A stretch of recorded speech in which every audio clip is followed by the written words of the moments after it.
Que adelantábamos, ya recibimos a nuestro invitado. Adelante, Jennifer. Gracias, Omar, y ya estamos en compañía del doctor José Vera, luego de algún tiempo también de receso, lo reincorporamos nuevamente a nuestro informativo. Doctor, bienvenido, buenos días. Buenos días para vos, buenos días para toda la audiencia de Paraguay TV. Bueno, y desde lo que es también su función como forense psiquiátrico en el Ministerio Público, lo convocábamos especialmente para tratar de este tema tan actual, el tema de abusos en niños y en niñas, adolescentes, también cómo lo trabajamos especialmente como sociedad y cómo también vamos haciendo el proceso comunitariamente con los afectados o las afectadas. Claro, lo que yo quería explicar primeramente, que para poder trabajar hay que entender lo que pasa. Y en esta primera presentación del tema, quiero mostrar un material de apoyo, cómo es que se produce el abuso, porque es una cuestión muy compleja. Hay miles de casos en el año. En el 93, por ejemplo, año en que yo hice un trabajo técnico que presenté en Estados Unidos, allá en Estados Unidos hubieron 600.000 casos de abuso sexual infantil. 600.000. Claro. Entonces, acá en este material, lo que está representado en blanco son como unas barreras, ¿verdad? Que existen, como unas barreras que existen. ¿No puede ser el material antes? ¿Anterior a este material? Bueno, digamos que el individuo está en el lado izquierdo. Eso representa a ciertas cosas que hacen que se produzca el abuso sexual infantil. Y el abuso está del lado de la derecha. Digamos, un individuo para que abuse tiene que traspasar esas barreras que están ahí, que están en blanco. Lo que pasa es que no me pusieron el material exacto. Entonces, pero no importa. Eso representa, pero ¿qué pasa? Esas barreras pueden ser derribadas si aparece, por ejemplo, el alcohol, ¿verdad? Ajá. Si hay psicosis, ¿verdad? Bueno, está representado de otra manera. Sí. Pero es como que las barreras son cosas que son factores individuales.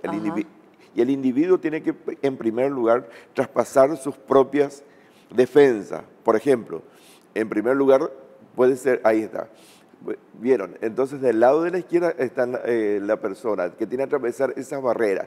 Sí. Y siempre hay factores biológicos, factores psicológicos y factores sociales que influyen. Factores biológicos, ¿qué serían? Y acá hay una discusión, si la persona tiene una tendencia luego a abusar o hay alguna otra cosa, si biológicamente... O sea, biológicamente, doctor, sí se puede determinar... Sí, claro, ahí hay una discusión. Pero por otro lado tiene sus factores psicológicos. También. O sea, esa persona, si bien puede tener esa tendencia, o sea, es excitado por niños, está el aspecto psicológico que hace que uno no haga nomás, que uno no lleve a cabo la conducta. Ajá. Pero puede ser que tengan, por ejemplo, una estructura de personalidad que le hace impulsivo e incapaz de contenerse, entonces eso es un factor psicológico. Eso en el caso, estamos hablando de la persona que abusa, de la que persona comete claro, el abuso sexual. Claro, y están los factores sociales como, por ejemplo, el hacinamiento y cosas por el estilo, que también es un facilitador. Condiciones socioeconómicas también. Sí. Claro, las condiciones socioeconómicas. Bueno, el abuso sexual infantil se da en todas las clases, en todos los estratos sociales. Bueno, entonces, pero el individuo tiene que atravesar esas barreras que aparecen en blanco. Digamos, del lado de la derecha estaría el abuso. Ponemos la siguiente placa. La siguiente placa. Ahí vemos el alcohol, por ejemplo, cómo disminuyó ese inhibidor interno. La siguiente... Así se entiende. Por ejemplo, una psicosis hace que ya la persona tampoco se pueda controlar más, bajamos más. Y la senilidad. La senilidad, por ejemplo, porque hay abusadores ancianos. Siguiendo, el no tabú del incesto, por ejemplo, es más fácil que abuse un padrastro que el padre biológico, porque el padrastro no tiene el tabú del incesto. Seguimos.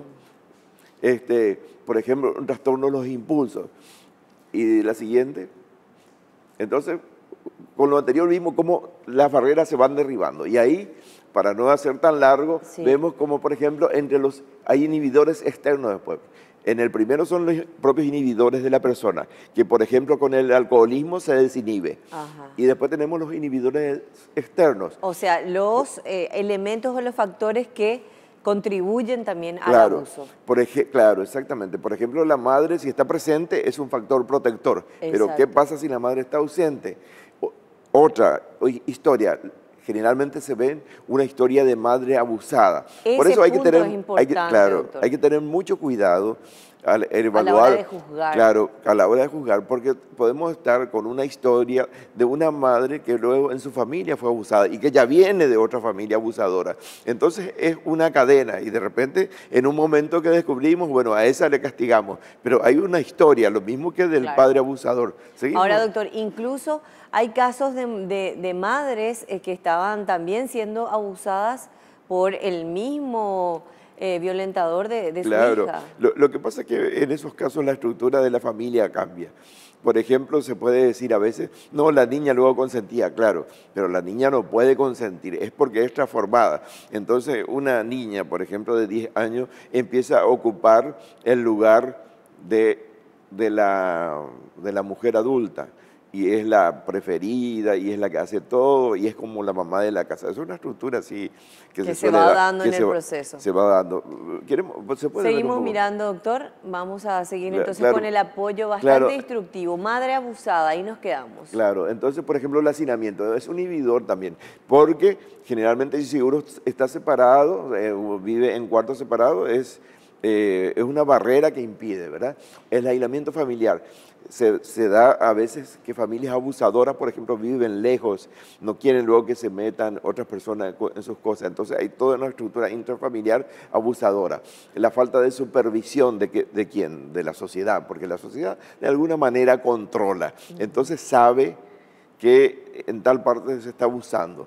Pero si una persona se aísla de todo eso, entonces ahí estamos con un problema. En Después, ese aspecto es fundamental el papel que cumple la comunidad. claro, claro. Y cuando hablamos de comunidad, hablamos de los propios vecinos, de la policía, de las La autoridades. escuela. Claro. Y por otro lado están los inhibidores que, así particulares de cada uno, que, por ejemplo, la deprivación emocional, el desconocimiento, la pobreza, aunque se ven en todas las clases sociales. O sea, que también hay unos recursos que se suelen utilizar. Digamos que entonces, para que se produzca el abuso sexual infantil, se tiene que estudiar, y esto es la dinámica del abuso, tenemos que saber por qué ocurre. Por ejemplo, una cosa es un abusador psicótico, que tiene ciertas características. Por ejemplo, actúa en una forma descontrolada y totalmente anormal, bizarra. Por ejemplo, un caso que yo atendí, el abusador va y a la hora de la salida de la escuela le persigue a las niñas y le agarra a una e intenta abusar. Por supuesto que la gente que estaba ahí le agarra al señor enfermo mental y le muele a palos, porque cree que es un abusador, pero esa es una conducta psicótica. En cambio, está el pedofílico, que es una persona que programa, hace regalitos, siempre está pescando por ahí, por el vecindario, si hay alguna niña. Monta una estrategia. Bueno, está el abusador, que es, por ejemplo, que puede ser un retrasado mental, pero ese abusador retrasado, que es un tipo de abusador, va a abusar de otros retrasados, pero que son más débiles. Ahora, doctor, ¿es posible que una persona con rasgos, no sé si llamarlo rasgos normales, una persona, un hombre, por ejemplo, o una mujer también, en el caso de que pueda ser una abusadora, pueda llevar una vida normalmente y lo tenga muy oculto eso? Claro que puede ser, porque la mayoría de los abusadores no tienen un trastorno mental en el sentido de clasificación en los manuales. Ahora, la mujer abusadora es lo que está descrito, y en eso hay que tener también mucho cuidado. Generalmente la abusadora se da en mujeres psicóticas. Es muy raro que se dé de otra forma, pero también se puede dar. Eso dicen las estadísticas. Claro. O sea, ya hay un trastorno, sí. Generalmente es cuando hay un trastorno mental grave. Pero, claro, se pueden dar otras circunstancias. Por ejemplo, si una chica fue luego abusada y es la empleada doméstica, puede abusar de los niños, por ejemplo. También pueden darse esos casos. Seguimos con el apoyo, con estos algunos rasgos de cómo identificar más que nada ya también cuando hay abuso. Lo que pasa es que en el abuso sexual después hay síntomas en los niños, hay síntomas, como decía, en la estructura familiar. Y por otro lado, lo que produce después es terrible, porque detrás de los abusos, un abuso suele estar detrás de crímenes, detrás de violaciones, detrás de adicciones, detrás de problemas de pareja, detrás de problemas sexuales, personas que, por ejemplo, nunca pueden disfrutar de una vida sexual plena. Entonces, es un tema demasiado importante, produce muchísimos trastornos mentales y de otro tipo en las personas. Ahora, ¿qué pasa dentro de ese trastorno? ¿Por qué se elige un niño o una niña en este caso, doctor? Bueno, y ahí está lo que quería explicar al comienzo. No se sabe bien si hay una predisposición biológica para eso, en primer lugar, si tenemos en cuenta el aspecto biológico. Eso sería si existiría una pulsión sexual especial o si todas las personas tienen y lo inhiben con con los aspectos psicológicos. Y por otro lado, la cuestión psicológica, desde el punto de vista psicoanalítico, es un poco más complejo esto. Habría una falla del superyo. No sé si para la gente ya es un poco complicado, pero el superyo es una parte de la estructura de la personalidad que es el que se encarga de los valores morales, de los cuidados, de la represión, de los propios impulsos. Uno no puede hacer todo lo que quiere. Es lo que se plasma generalmente en las caricaturas, claro. El angelito y el demonio al lado, claro, ¿verdad? Así mismo es. Y entonces el angelito es el que te dice, no podés hacer esto. Claro, porque vos ves un coche de lujo con las llaves puestas y desde por ahí pensás, esto puedo llevarme. Pero normalmente una persona no psicopática, no enferma, que no tiene un trastorno de personalidad, no lo va a hacer.